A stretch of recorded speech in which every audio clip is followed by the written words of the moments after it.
Friends, welcome back to the next video of our series where we are doing the Vision IAS quarterly current affairs.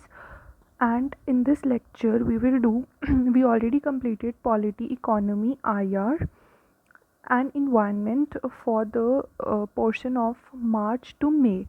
So, because these are the only subjects जिनके हम PTs भी करते हैं. And in this video, let us begin with the polity section of the next quarterly magazine from June to August. Now let us begin.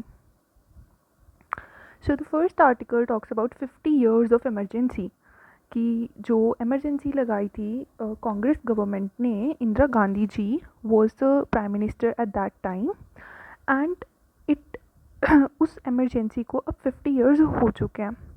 सो अब उस emergency के बारे में we should learn कि थोड़ा कि क्या उसका था, कि क्यों हुई थी ये. तो social unrest जो था वो हुआ था देश में क्योंकि कुछ इलेक्शन डिस्प्यूट्स हुए थे. That is not relevant. अब जो इम्पॉर्टेंट चीज़ है वो है ये द 42nd अमेंडमेंट. इसके पहले वाली भी आप पढ़ सकते हैं कि जो 38th अमेंडमेंट 39th अमेंडमेंट हुई थी कि 38th अमेंडमेंट ने बोला था कि आप जुडिशियल रिव्यू नहीं कर सकते और प्रेसिडेंट का जो सेटिस्फेक्शन है ना वो फाइनल है. अगर प्रेसिडेंट को लग रहा है कि एमरजेंसी लगानी चाहिए तो लगा दो. अब this is like a very weird sort of an amendment. ऐसा हो जाएगा तो हमारी जुडिशरी, जिसको हम the guardian of the constitution बोलते हैं, हाउ विल इट वर्क, है ना. आपने प्रेसिडेंट जो कि इनडायरेक्टली इलेक्ट हो रहे हैं उनको इतना पावरफुल कर दिया कि वो एक डायरेक्टली इलेक्टेड पार्लियामेंट को ही सस्पेंड कर देंगे, इमरजेंसी लगा देंगे. फिर 39th अमेंडमेंट आई. उसने method of deciding election disputes जो president, vice president and prime minister and speaker को कंसल्ट करते थे उसको भी अमेंड कर दिया. फिर आया 42nd जिसको तो मिनी कॉन्स्टिट्यूशन बोल दिया हमने. It it brought so many changes. इसको डिटेल में लक्ष्मीकांत की बैक साइड पे ये 42nd अमेंडमेंट दिया हुआ एंड इसके रेलिवेंट प्रोविजंस लक्ष्मीकांत के हर चैप्टर में भी दिए ही हुए हैं उन्होंने, जहाँ जहाँ भी इससे रिलेटेड कोई चीज़ आती है. सो DPSPs over fundamental right, DPSPs over fundamental right. हाँ ये देखो यहाँ पे आर्टिकल 13C डाल दिया गया कॉन्स्टिट्यूशन में कि इसके इम्प्लीमेंटेशन के लिए ना तो हम फंडामेंटल राइट्स भी आपके ले लेंगे. तो मतलब ये इतना ज़्यादा ये 42nd अमेंडमेंट था. फिर इसके बाद 44th आया था जिसने काफ़ी चीज़ों को जो है वो रिवर्स कर दिया गया था कि जैसे जो इमरजेंसी प्रोविज़न है उसके लिए एक टाइमलाइन दे दी गई थी कि इतने टाइम में रैटिफाई बाय द पार्लियामेंट होना चाहिए. काफ़ी चेंजेस उसने किए थे. तो 42nd एंड 44th इनको you should learn by heart, एक टेबल बना के ऐसे इसके प्रोविजंस एंड जो ये फिर रिवर्स हो गए थे. So article 32A inserted to deny Supreme Court the power to consider constitutional validity of state laws. फिर ये 43rd अमेंडमेंट से ये फिर रिवर्स कर दिया गया था. तो मतलब ऐसे करके काफ़ी जो चेंजेस हैं कि 5 to 6 years टर्म कर दिया लोकसभा का, तो फिर वो उनको रिवर्ट किया गया था चेंजेस को. अब एमरजेंसी के बाद एक शाह कमीशन बनता है 1977 को टू प्रोब अब्यूजेस लाइक स्टेरिलाइजेशंस, जो नसबंदी का मतलब की गई थी. ये थोड़ी कंटेम्प्रेरी हिस्ट्री की चीज़ें हैं.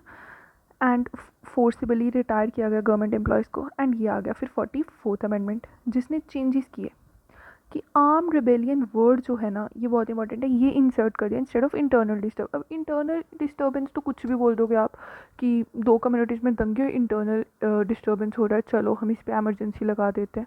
तो ऐसे करके तो देश चलेगा ही नहीं. सरकार जो है वो अपनी रिस्पॉन्सिबिलिटी से भागने लगेगी कि कुछ भी हो रहा है देश में, हम एमरजेंसी लगा के एक्स्ट्रा ऑर्डिनरीली पावरफुल हो जाते हैं.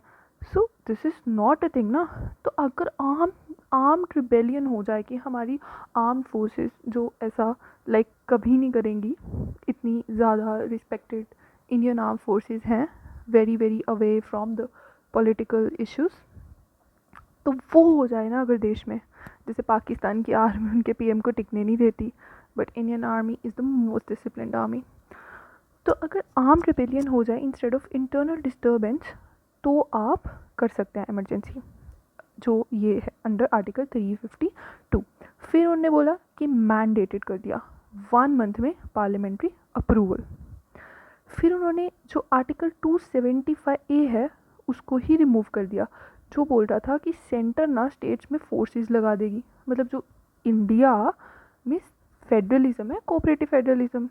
सेंटर को आप एक्स्ट्रा ऑर्डिनरी पावरफुल नहीं कर सकते कि कुछ भी करें।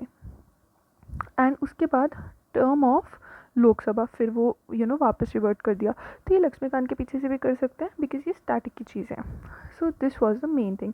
फिर ये देखो इमरजेंसी के चैप्टर का आर्टिकल 352, इसके बारे में ये चीज़ें हैं कि वॉर एक्सटर्नल एग्रेशन होगा अगर या आर्म रिबेलियन होगा तो लगेगी national emergency. Like India, if India is officially on war with the country and इसका जो प्रोक्लेमेशन है it is by president but on a written advice of the union cabinet. So union cabinet क्या है? It is the directly elected organ. जो MPs हम select करते हैं उनसे बनते हैं ना। सो प्रेसिडेंट एक इनडायरेक्टली इलेक्टेड एंटिटी है। So he has to work on a written advice of the union cabinet. फिर 1-1 का अप्रूवल चाहिए from both the houses of the parliament and special majority. ऐसा भी नहीं है कि आप सिंपल मेजॉरिटी से इमरजेंसी लगा देंगे, आपको स्पेशल मेजॉरिटी चाहिए जो 2/3 वाली होती है। एंड 6 मंथ्स होगा एंड हर 6 मंथ्स बाद आपको उसको रीन्यू करना पड़ेगा तभी वो कंटिन्यू कर सकता है। ओके अब ये देखो इफेक्ट ऑफ प्रोक्लेमेशन और नेशनल। तो ये तो नेशनल इमरजेंसी वाला चैप्टर ही आ गया ना। ये करंट का पार्ट कैसे हो गया? ये तो हमारा स्टैटिक पॉलिटी का पार्ट है। ये चीज़ें हम यहाँ पे क्यों ही पढ़ रहे हैं वैसे करंट में? ऐसे पढ़ते लगेंगे तो करंट तो फिर कभी ख़त्म ही नहीं होगा। ठीक है, अब जैसे article 19 suspend only during war या एक्सटर्नल अग्रेशन में 358 बोलता है other rights like except 20 and 21 नहीं हो सकते suspend by president's order under article 359। ये दो भी ना बहुत इंपॉर्टेंट है, 358 एंड 359। इनको भी आप याद कर लेना, इन पे काफ़ी जो है क्वेश्चंस भी बनते हैं। उसके बाद पर्सनालिटी राइट्स। अच्छा पर्सनालिटी राइट्स क्या है? ये हुआ क्योंकि दिल्ली हाईकोर्ट जो है ना उन्होंने कहा कि जो 7 गुरु जग्गी वासुदेव हैं उनका जो एआई वेबसाइट्स में उनकी पर्सनालिटी को हार्म किया जा रहा है तो उसके लिए पर्सनालिटी राइट्स अब ये are not expressly mentioned in any statute in India. ऐसा नहीं है कि इनको कहीं किसी लॉ में डायरेक्टली मेंशन किया गया बट इनडायरेक्टली ये हैं। जैसे article 21 right to privacy, Puttaswamy judgment आया था ना 2017। हाँ सो ये पुट्टस्वामी जो केस पुट्टस्वामी जजमेंट आया था अंडर आर्टिकल 21 उन्होंने बोला था कि राइट टू प्राइवेसी उसमें आता है एंड ये 2024 का प्रीलिम PYQ भी है एंड उससे पहले भी ये पूछा गया है। Okay and then there are some like emblems act, ये सब भी जो हैं ये पर्सनालिटी राइट्स को गवर्न करते हैं।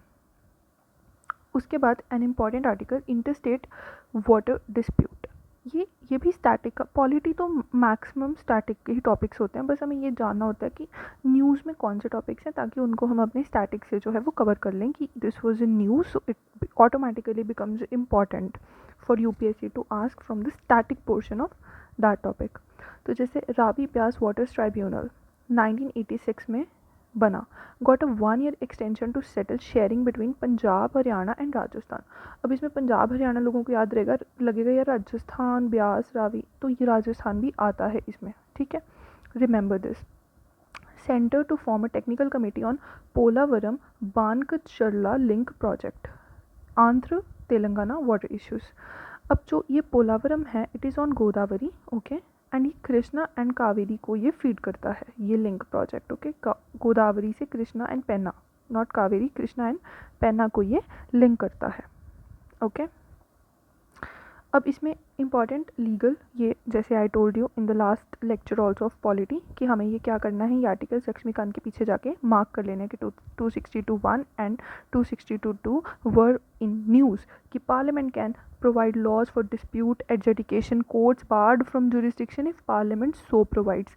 मतलब अगर पार्लियामेंट कह देगा ना कि कोर्ट्स अब आप इंटरफेयर मत कीजिए इन मसलों में तो फिर कोर्ट्स नहीं करेंगे and parliament can provide laws for dispute adjudication. तो डिस्प्यूट एडजुडिकेशन के लिए, एडजुडिकेशन क्या होता है? आउट ऑफ द कोर्ट, पढ़ा था ना लास्ट लेक्चर में आउट ऑफ कोर्ट, ये होता है एडजुडिकेशन जो ADR का मैकेनिज्म है, ऑल्टरनेटिव डिस्प्यूट रेजोल्यूशन के। इसमें काफ़ी चीज़ें आ जाती हैं जैसे कंसिलिएशन, नेगोशिएशन, मीडिएशन, एडजुडिकेशन। ठीक है, ये सब आप याद कर लेना। आर्बिट्रेशन, आर्बिट्रेशन भी आता है। आर्बिट्रेशन कहाँ पढ़ा था हमने? जो था इंडस वाटर ट्रीटी में होता है ना, परमानेंट कोड ऑफ आर्बिट्रेशन, जहाँ पाकिस्तान न्यूट्रल एक्सपर्ट को स्किप कर देता है एंड आर्बिट्रेशन में पहुँच जाता है। खैर, सो लॉज अंडर आर्टिकल 262 ये इंपॉर्टेंट है, रिवर बोर्ड्स एक्ट 1956, यूनियन में set up boards to regulate inter state rivers with states. Inter state river water disputes act, union में establish tribunal on state request.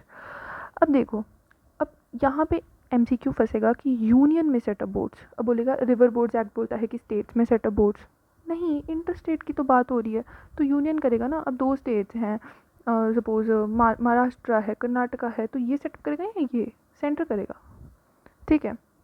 उसके बाद भी यूनियन सेंटर वो establish करेगा tribunal each state request. ये बोलता है कि अगर स्टेट ने रिक्वेस्ट कर दिया तो फिर वो ट्राइब्यूनल सेटअप कर देगा।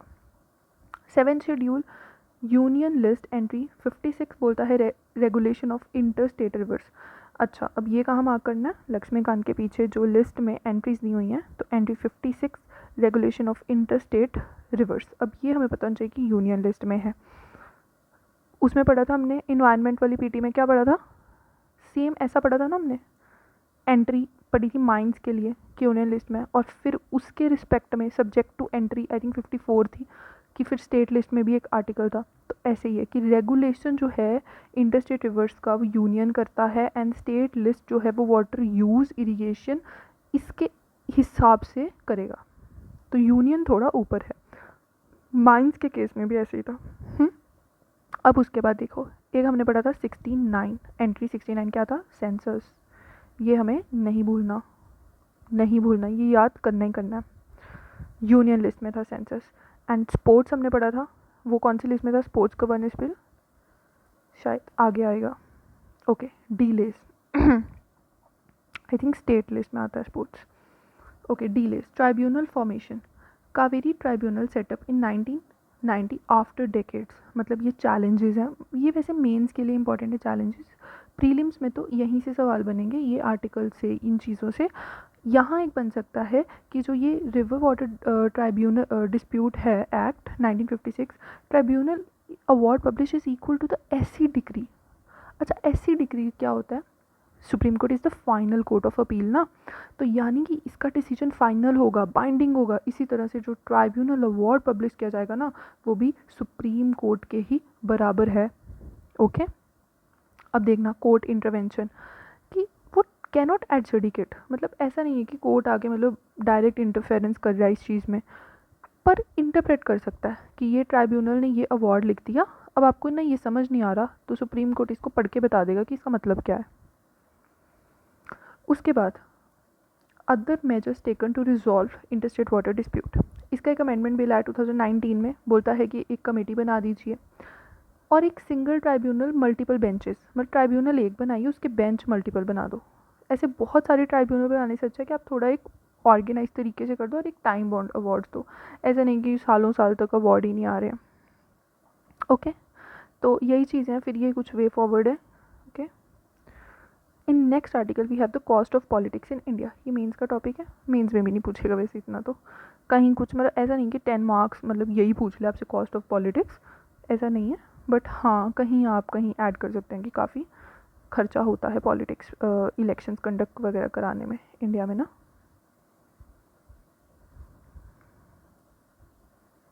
उसके बाद आता है lowering of age for voting. अब इंडिया में क्या है, 18+। तो बहुत countries, Germany, Austria, Malta, Estonia, Argentina निकाला हुआ, ये क्या आपको याद करनी है सारी कि उन्होंने वोटिंग एज कम किया, बिल्कुल भी नहीं, क्यों ही पूछेगा यूपीएससी, नहीं, ये याद करना है आपको कि एक प्राइवेट मेंबर बिल आया था, बिल आया ना अभी, कोई एक्ट थोड़ी बन गया, ये भी नहीं पूछेगा, पर आपको बस एक नॉलेज होनी चाहिए कि हाँ आर्टिकल 326 बोलता है वोटिंग के बारे में, इतना पता होना चाहिए, ओके। अब देखो constitutional provisions relating to voting in India, ये अब ये क्या करना है, ये भी मार्क करना है हमने कि 326 इसकी बात करता है, यूनिवर्सल सफरेज देता है कि ऐसा नहीं कौन सी कास्ट से हो, आपकी क्या एजुकेशनल क्वालिफिकेशन है, बस एक क्राइटेरिया 18+ होने चाहिए।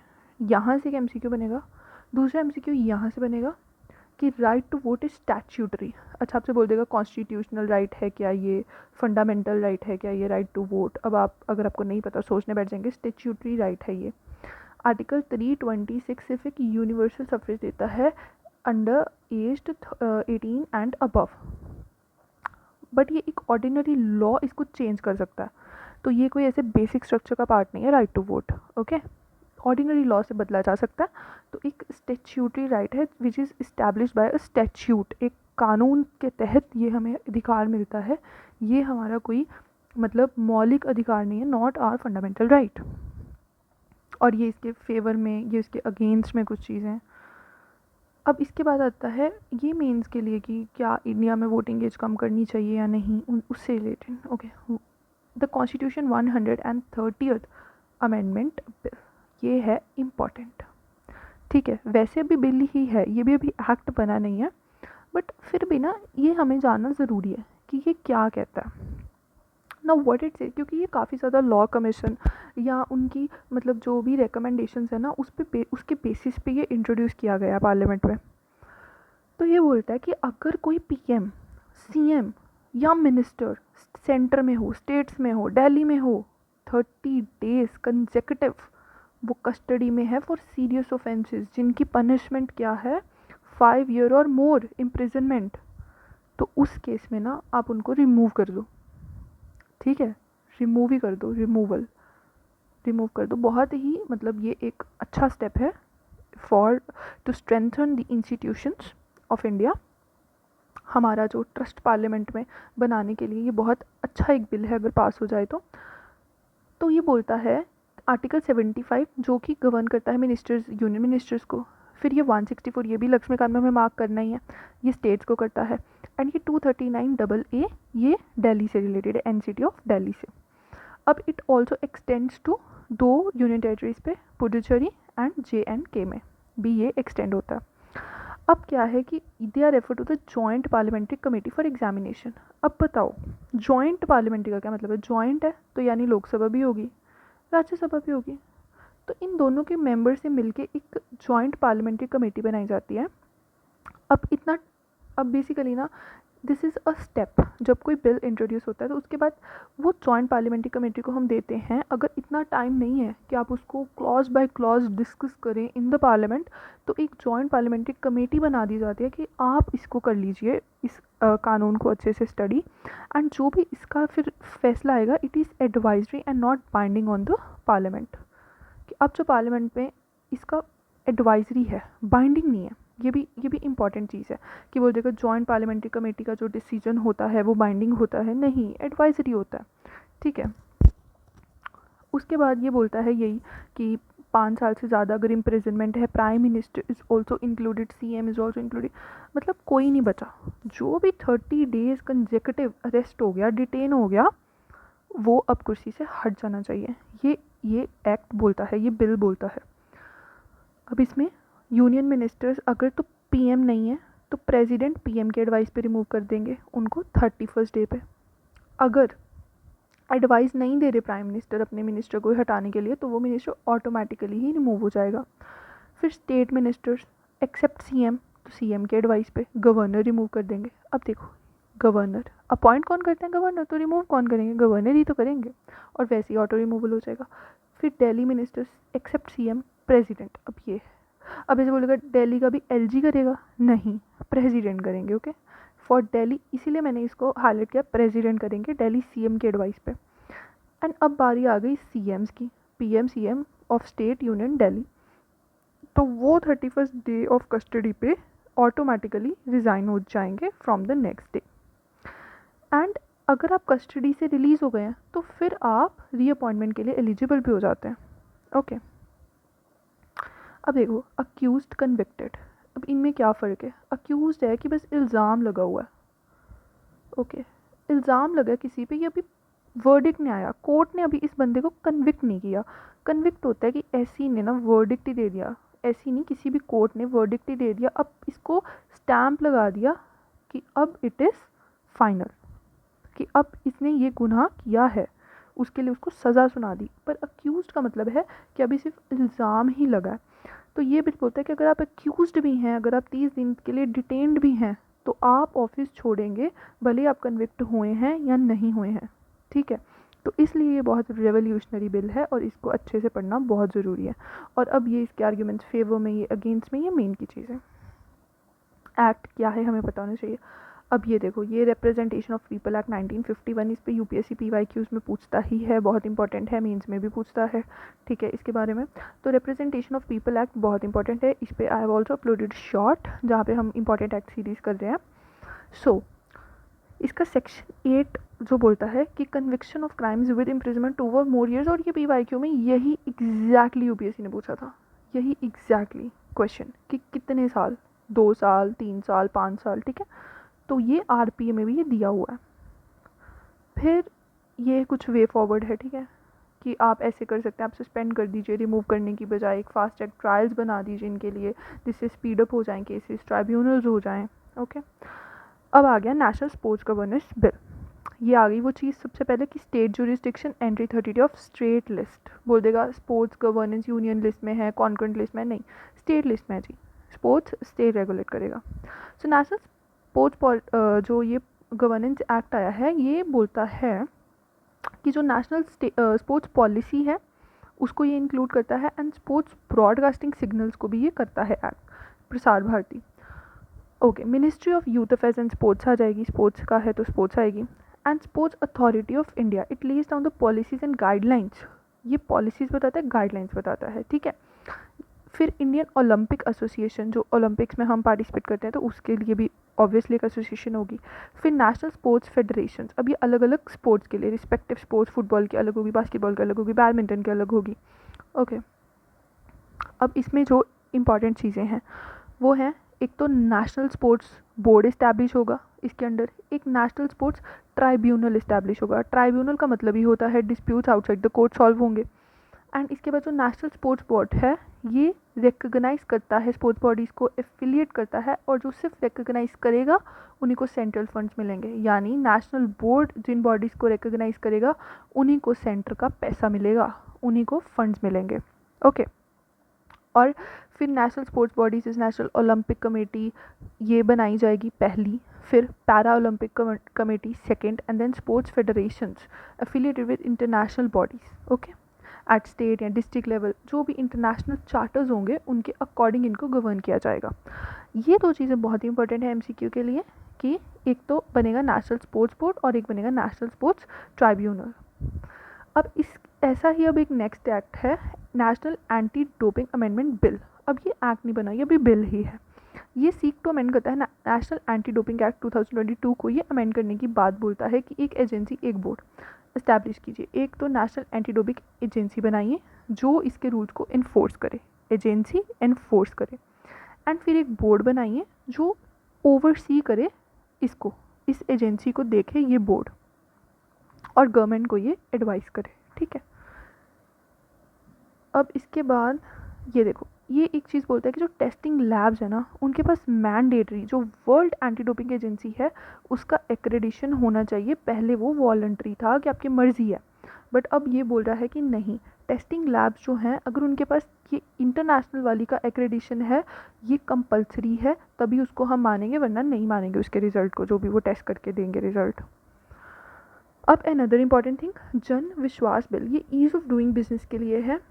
ओके, बिज़नेस को बूस्ट करने के लिए है, रेड टेपिज्म, ब्यूरोक्रेटिक हर्डल्स जो होते हैं उनको ये रिड्यूस करेगा, ठीक है, और थोड़ा इजी है ये हमारे देश में बिज़नेस करने के लिए, गवर्नेंस और ईज़ ऑफ डूइंग बिज़नेस को ये इंक्रीज़ करेगा।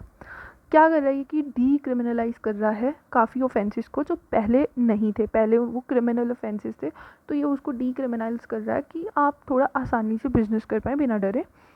अब ये जो फाइन्स है ना, ये 10% हर 3 साल में इंक्रीज़ होंगे। अब इन्फ्लेशन बढ़ रहा है तो फ़ाइन बढ़ेगा, ये इसमें एक बहुत इंपॉर्टेंट चीज़ यहाँ से एमसीक्यू बन सकता है। बाकी इसमें कुछ खास इंपॉर्टेंट है नहीं मेंस की चीज़ें, बस ये है कि कॉम्पिटिटिवनेस बढ़ेगी इंडिया की।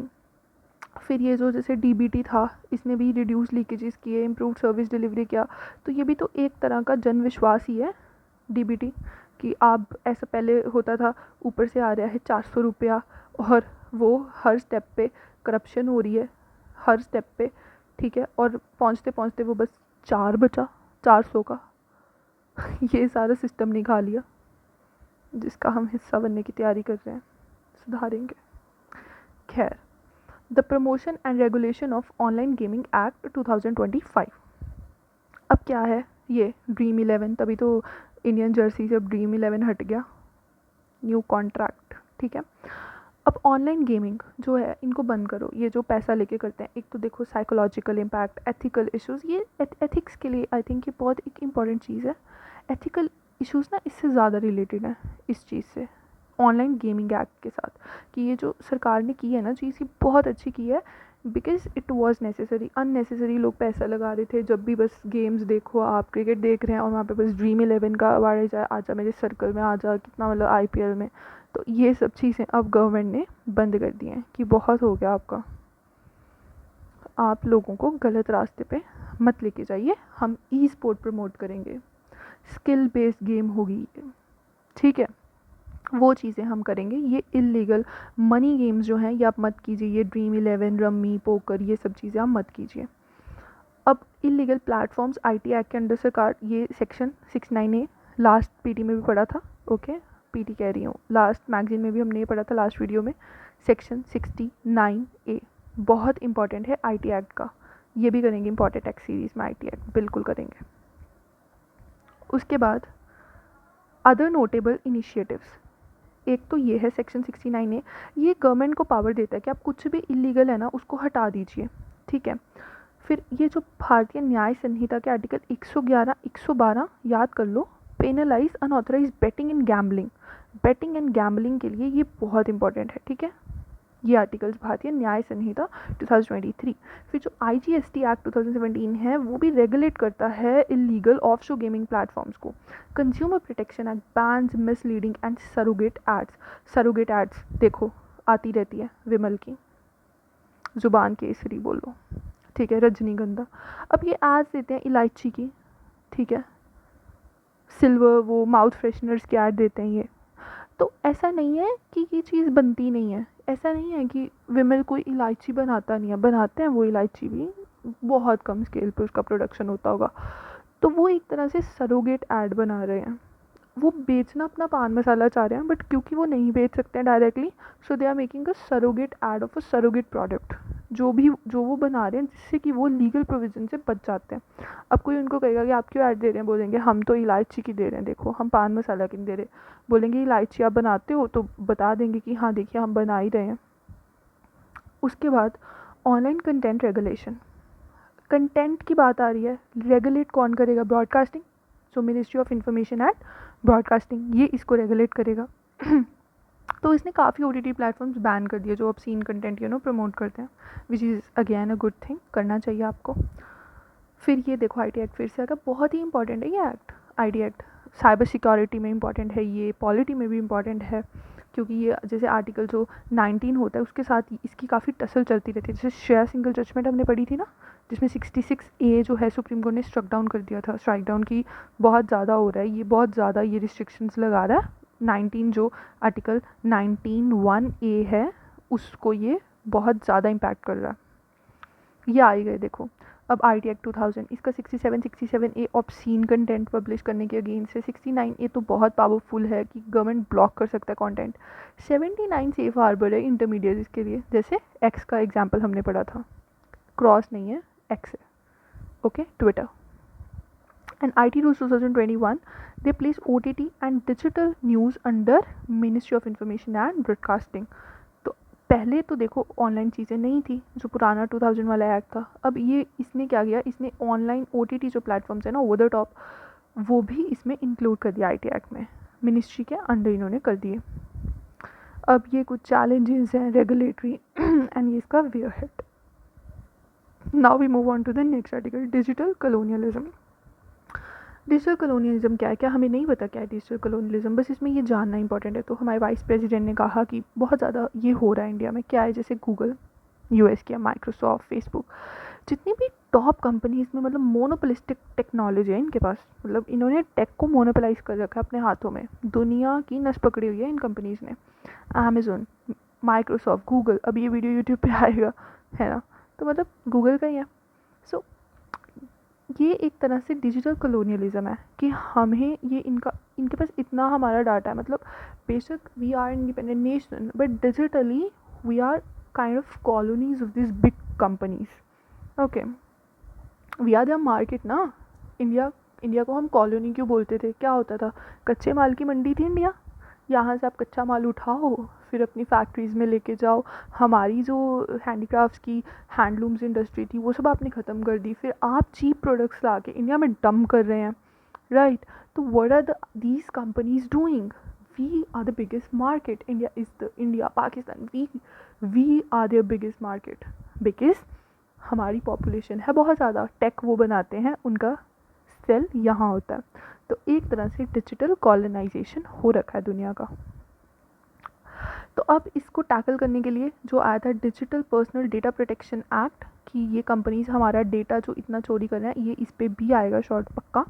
ये एक्ट बहुत इंपॉर्टेंट है, इसको आप पढ़ लेना। कॉम्पिटिशन एक्ट भी इंपॉर्टेंट है, ये हमने कल भी पढ़ा था। तो अनफेयर ट्रेड प्रोटेक्ट्स कंज्यूमर्स, ठीक है, उनके लिए ये होता है। फिर ये भी हमने पढ़ा था GDPR डेटा एक्ट। देखो ये रिपीट हो रही हैं चीज़ें, पिछले वाले मैगजीन में भी थी ये governance act, AI for digital. तो यूरोपियन यूनियन के साथ UPSC का आजकल ऑब्सेशन हो रखा है, तो इसकी चीज़ें तो पढ़ लो। जैसे इसका कार्बन बॉर्डर मैनेजमेंट टैक्स, मतलब EU की चीज़ें पढ़ ही लो। ये हम पे बहुत नॉन टैरिफ बैरियर्स लगाता है, sanitary, phyto sanitary. Okay, now another important article, national cooperative policy, बहुत इंपॉर्टेंट है, सहकार से समृद्धि। अब इसके कुछ 6 पिलर्स हैं। पहले तो फाउंडेशनल इंस्टीट्यूशंस, फिर वाइब्रेंसी एंड इनोवेशन, फिर फ्यूचर प्रिपेयर्डनेस। तो इसको ना याद कैसे कर सकते हैं कि जैसे फर्स्ट है बेस पे फाउंडेशन होता है। तो जैसे एक ये बच्चा है, फाउंडेशन इंस्टीट्यूशन है ना, तो इसमें ना ये बैठा हुआ है, ये मैं हूँ। एंड मैं क्या कर रही हूँ? मैं थिंक कर रही हूँ। तो थिंक का मतलब है इनोवेशन, तो मैं थिंक कर रही हूँ ऑफ फ्यूचर। तो थर्ड आ गया फ्यूचर प्रिपेयर्डनेस। तो मैं यहाँ बैठ के थिंक कर रही हूँ फ्यूचर, यहाँ बैठ के थिंक कर रही हूँ फ्यूचर। 1 2 3 हो गए। अब मैं सोच रही हूँ यार फ्यूचर में भी हम सब जब इस इंस्टीट्यूशन से निकलेंगे तो साथ में रहें हम सब दोस्त। तो मैं इंक्लूसिविटी एंड रीच की बात कर रही हूँ कि भले ही हम दूर दूर हैं पर फिर भी हम इंक्लूसिव रहें, तो हमारी जो रीच है ना और इंक्लूसिविटी वो रहे। फिर मैं सोच रही हूँ सेक्टर डाइवर्सिफिकेशन का, कि यार हम जाएंगे सब अलग अलग जगह काम करेंगे, कोई IT में करेगा, कोई बिज़नेस में करेगा, कोई गवर्नमेंट में करेगा, ठीक है, और फिर भी हम इंगेज रहेंगे। तो ये मेरा याद करने का तरीका है। आप किसी भी तरीके से याद कर सकते हैं कि मैं एक इंस्टीट्यूशन में बैठ के सोच रही हूँ फ्यूचर का, कि हम सब इकट्ठे कैसे रहेंगे, अलग अलग सेक्टर में होंगे पर फिर भी हम एक साथ रहेंगे, सब दोस्त। उसके बाद objectives, activate participation of 50 crore people currently outside और इनएक्टिव। अब जो लोग नहीं हैं उसको भी हम कोऑपरेटिव्स का जो है वो हिस्सा बनाएं। अब देखो इसके फीचर्स क्या हैं, लेजिस्लेटिव रिफॉर्म्स, पॉलिटिकल आ गया, फाइनेंशियल इकोनॉमिक आ गया, ठीक है, बिजनेस वाला भी इकोनॉमिक में आ गया, फिर future readiness science and tech में आ गया, जैसे agri stack databases, then new sectors जैसे क्लीन एनर्जी, वेस्ट, इन्वायरमेंट का आ गया, एंड इंक्लूसिविटी सोशल। तो यही तो टेम्पलेट मेंस के लिए होती है कि आपको किसी भी चीज़ के अगर पूछ लिए फीचर्स तो right it on this, political, economic, science, मतलब साइंस एंड टेक का, इन्वायरमेंट का, सोशल का। तो देख लो कितने अच्छे से दिया उन्होंने। अब देखो इसमें एक इंपॉर्टेंट चीज़ है कि national steering committee is chaired by union minister. बोल देगा चेयर्ड बाय PM है क्या? No, it is chaired by union minister, जो हैं मिनिस्ट्री ऑफ कोऑपरेटिव्स के। सबसे पहले ये प्री इंडिपेंडेंस में आया था 1904 में। बोल देगा कि मतलब पोस्ट इंडिपेंडेंस में ही सबसे पहले कोऑपरेटिव्स की बात की गई थी, नहीं, प्री इंडिपेंडेंस में भी थी कोऑपरेटिव्स। ओके, सरदार पटेल भी थे ना cooperatives, okay. More then 8 lakh societies हैं इंडिया में करंटली, उसमें से 2 लाख पैक्स हैं। अब बोल देगा 90% are PACS, okay, more than 50% are PACS. तो कैसे होगा? 8 लाख में से 2 लाख है, मोर देन 50% कैसे हो जाएगा? 4 लाख प्लस होगा तो होगा ना। पर हाउसिंग एंड कंज्यूमर वाली 6 लाख है नॉन क्रेडिट। तो ये क्रेडिट पैक्स क्रेडिट देते हैं, ये क्रेडिट नहीं देते हैं। ये भी याद करना बहुत बहुत इंपॉर्टेंट है कि जो पैक्स होते हैं प्राइमरी एग्रीकल्चर कोऑपरेटिव्स, ये क्रेडिट देते हैं, ये क्रेडिट वाले होते हैं, एंड ये जो बाकी वाले होते हैं नॉन क्रेडिट वाले होते हैं। तो ये ऐसे पूछ सकते हैं क्रेडिट वाले ज़्यादा हैं, नहीं, कम हैं, 2 लाख ही 8 में से, नॉन क्रेडिट वाले ज़्यादा हैं। इसको आप ऐसे याद करो, ये है 8 ये 8 है टोटल, इसमें से ये 2 ये 6, ये हैं पैक्स एंड ये हैं क्रेडिट, ये हैं अदर्स एंड ये हैं नॉन क्रेडिट। ओके, तो top sectors housing, dairy, PACS. Okay, these are the top sectors. Housing PACS मतलब टॉप नहीं है, थर्ड पे है. पहले हाउसिंग एंड डेयरी. अब इसको कॉन्स्टिट्यूशनल स्टेटस मिला था 97th अमेंडमेंट 2011 में. ये बहुत इंपॉर्टेंट अमेंडमेंट है. जब हम इंपॉर्टेंट अमेंडमेंट्स पढ़ते हैं तो उसमें कोऑपरेटिव्स कैसे नहीं पढ़ेंगे, ज़रूर पढ़ते हैं हम. DPSP में पढ़ते हैं 43B promote cooperatives. New part introduce कर दिया था इसने आर्टिकल 243ZH से ZT for governance of the cooperatives. Fundamental right 19(1) cooperatives को इंक्लूड करता है. एंड ये मल्टी स्टेट वाला यूनियन लिस्ट का पार्ट है. एंड जो स्टेट कोऑपरेटिव्स हैं वो स्टेट लिस्ट का पार्ट है. अमूल जैसे इसका ये एग्जाम्पल है. देखो ये चैलेंजेस भी उन्होंने इसी चीज़ पे दिए हैं कि इकोनॉमिक चैलेंज, पॉलिटिकल चैलेंज, फिर ये साइंस एंड टेक का digital gap and regional imbalance, social. तो चैलेंजेस फीचर्स इसी टर्म्स में मेंस के लिए अगर लिखना हो तो. अब PRI finances, this is again an important topic. तो पंचायती राज इंस्टीट्यूशंस के फाइनेंस की बात हो रही है. फाइनेंस पंचायती राज इंस्टीट्यूशंस को कौन देगा? सेंटर देगा, स्टेट देगा. बोल देगा सिर्फ स्टेट देगा? नहीं, सेंटर भी देता है. इस डायग्राम को दिमाग में बिठा लो. ठीक है, सेंटर भी देता है, स्टेट भी देता है. यूज़ कैसे करना होता है? कुछ टाइड ग्रांट्स होते हैं, कुछ अनटाइड ग्रांट्स होते हैं. टाइड मतलब कि आप इन्हीं चीज़ों पे इसको यूज़ करेंगे. अनटाइड ये भी पिछले वीडियो में बताया था ना मैंने. टाइड अनटाइड का डिफरेंस याद कर लेना. काफ़ी चीज़ें देखो रिपीट ही हो रही हैं. तो जब हम ऐसे बार बार रिवीजन करते हैं तो हमारा पिछले वाले लेक्चर का रिवीजन भी हो जाता है कि हाँ ये पिछले में भी थी, क्योंकि यही इंपॉर्टेंट चीज़ें जो बार बार आ रही हैं. Okay, so ministry of Panchayati Raj आ जाएगी. So standing committee on rural development and Panchayati Raj, it reported on the fund devolution under Panchayati Raj systems के बारे में उसने रिपोर्ट किया. उसने हाईलाइट किया 3 Fs, फंक्शंस, फंड्स, फंक्शनरीज, कि ये यहाँ दिक्कत हो रही है. देखो tax grants from centre state, यहाँ MCQ, क्योंकि यूपीएससी को तो आदत है ना जहाँ पे सेंटर स्टेट आ गए वहाँ आपको फर्स्ट आएगा MCQ में. फिर funds for executing centrally sponsored schemes. तो जो स्कीम्स सेंटर स्पॉन्सर करेगा उसमें क्या होता है, उसको इम्प्लीमेंट तो स्टेट करेगा ना. तो ये भी इसका एक सोर्स ऑफ इनकम है, रेवेन्यू का सोर्स है ये PRI का. अब इसमें इश्यूज़ क्या हैं? जो टाइड अनटाइड ग्रांट्स है ना, ये एक इशू भी है. इसीलिए जो पिछले लेक्चर में हमने पढ़ा था कि रिकमेंडेशन क्या आई थी कि आप इसको कंबाइन कर दीजिए, वो इसीलिए आई थी ना रिकमेंडेशन कि टाइड अनटाइड को कंबाइन कर दीजिए. पढ़ा था ना हमने कि रिकमेंड किया गया कि आपने अलग अलग क्यों दे रखा है? क्योंकि अंडर यूटिलाइजेशन हो रहा है. तो ये इंपॉर्टेंट है. टाइड अनटाइड देखो पिछले वाले में भी था, इस वाले में भी है, तो इंपॉर्टेंट है ना. फिर एक ये ग्राम स्वराज ऐप है कि जिसपे ना आप जो भी गवर्नेंस है पंचायती राज इंस्टीट्यूशन का वो आप अपलोड कर सकते हैं. इसमें इससे ज़्यादा कुछ खास इंपॉर्टेंट है नहीं. ठीक है, बाकी तो थोड़ी ये देखो यही बस ग्राम स्वराज और ये स्वामित्व, ये भी हमने पिछले में पढ़ाई था, पिछले लेक्चर में. स्वामित्व को 4 लोग करते थे ना इसको इम्प्लीमेंट. एक तो मिनिस्ट्री ऑफ पंचायती राज, ठीक है, फिर सर्वे ऑफ इंडिया, फिर ये इसको करता था इसका रेवेन्यू वाला डिपार्टमेंट, और पंचायती राज वाला ये करती थी इसको. 4 चीज़ें मतलब स्टेट का रेवेन्यू वाला, स्टेट का पंचायती राज वाला, 4 चीज़ें. स्वामित्व, प्रॉपर्टी, टैक्स, ये भी मैंने बोला था इम्पॉर्टेंट है. उसके बाद न्यूज़ इन शॉर्ट्स. तो constitutional validity of narco test देखो बहुत इंपॉर्टेंट, कि सुप्रीम कोर्ट बोल रहा है कि जब आर्टिकल 23 ने आपको राइट अगेंस्ट सेल्फ इंक्रिमिनेशन दिया है कि आप अपने खिलाफ नहीं आप बोल सकते, ये आपको अधिकार है कि आप अपने हक में ही बोलो. आपके ऊपर चाहे कत्ल का इल्ज़ाम लगा हुआ है पर आप बोलो कि मैंने ये नहीं किया, ये आपको अधिकार है. और फंडामेंटल राइट है ये, कोई कॉन्स्टिट्यूशनल राइट नहीं है, संविधानिक अधिकार, मौलिक अधिकार. And 21 right to personal liberty ये है. तो इसलिए जो इनवॉलंटरी नार्को टेस्ट है वो इलीगल नहीं हो जाएगा, कि जब आपका तो ये अधिकार फिर छिन जाएगा अगर ज़बरदस्ती आप पे नार्को टेस्ट कराया जाए. तो इसलिए सुप्रीम कोर्ट ने बोला कि ये इलीगल है. ठीक है, ये इंपॉर्टेंट है. और एक इंपॉर्टेंट चीज़ है कि ये सोल बेसिस भी नहीं हो सकता कन्विक्शन का, कि अगर आपने अपनी मर्ज़ी से बोल दिया कि मैं सच्चा हूँ मेरे पे नार्को टेस्ट कर लो, तो सिर्फ वही एक बेसिस नहीं होगा. ठीक है. उसके बाद commercial prohibited speech is not part of fundamental rights. कि मतलब अब ऐसा नहीं है कि हर चीज़ ही हम बोलते हैं कि फंडामेंटल राइट का पार्ट है. तो देखो ये article 19(1)(a) it excludes commercial and prohibited speech. तो जैसे हम कहें कि यार मेरे को अधिकार है, मैं कुछ भी गलत बोल दूंगा, नहीं, आप कुछ, आपके ऊपर सर्टन रिस्ट्रिक्शंस तो लगेंगे. पर ये जो ITI एक्ट 69 है, तो इसलिए गवर्नमेंट जो है ना वो फिर ब्लॉक भी कर देगा उस कंटेंट को, कि आप मिसयूज़ नहीं कर सकते अपने अधिकारों को. फिर सेक्शन 66 है, ये श्रेया सिंगल वाला जजमेंट, ये भी बहुत इंपॉर्टेंट है। सुप्रीम कोर्ट ने, मतलब सुप्रीम कोर्ट इज़ मतलब वेरी वेरी गुड इंस्टीट्यूशन। जहाँ उसको लगा आपके अधिकार की बात आ रही है, उसने उसको आर्टिकल को स्ट्राइक डाउन भी कर दिया, पर जहाँ उसको लग रहा आप अपने अधिकार का मिसयूज़ कर रहे हैं, तो उसने गवर्नमेंट को फिर पावर भी दे दी 69A में कि आप इसको स्ट्राइक डाउन कर दीजिए। डिस्ट्रप्शन ऑफ पार्लियामेंट थोड़ा मेंस का टॉपिक है कि अब पहले 140 डेज ईयरली मिलता था, अब 60-70 डेज ही हम मिलते हैं। पार्लियामेंट सीटिंग्स कम हो रही हैं, तो एथिक्स कमेटी जो है ना वो थोड़ा इसके ऊपर देखे। इस पर 2024 में आया था सवाल, किसमें, प्री में, और ये किस में दिया हुआ था, 24 की पीटी में।